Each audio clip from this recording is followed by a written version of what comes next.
পড়াশোনা চালিয়ে যাওয়ার পাশাপাশি হাত খরচ জোগানোর জন্য পার্ট টাইম বা আংশিক সময়ের কাজ করেন অনেকেই।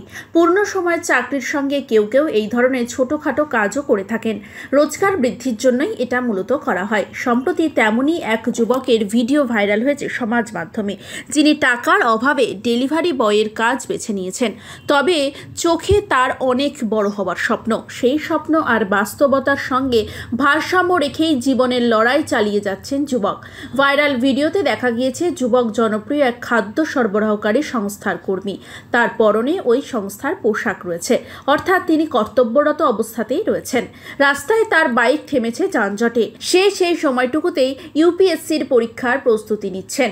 মোবাইলে দেখছেন প্রস্তুতিমূলক ভিডিও। কোনো অবস্থাতেই তিনি এতটুকু সময় নষ্ট করতে রাজি নন, তাই যানজটে সময়টুকু কাজে লাগাচ্ছেন ভিডিও দেখে।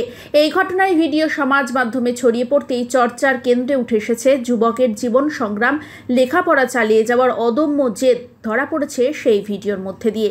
নেটাগরিকরা তার প্রশংসাও করেছেন। অনেকেই বলেছেন এই যুবকের ভিডিও দেখার পর তারা জীবনে নতুন করে অনুপ্রেরণা খুঁজে পাচ্ছেন।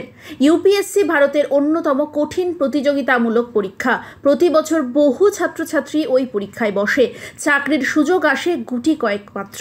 কঠোর পরিশ্রমের প্রয়োজন হয় এই পরীক্ষায় পাশ করতে গেলে। ডেলিভারি বয়ের কাজ করতে করতে কিভাবে ওই যুবক ইউপিএসসির পড়া চালিয়ে যাচ্ছেন সেই বিষয়ে বিস্ময় প্রকাশ করেছেন অনেকেই।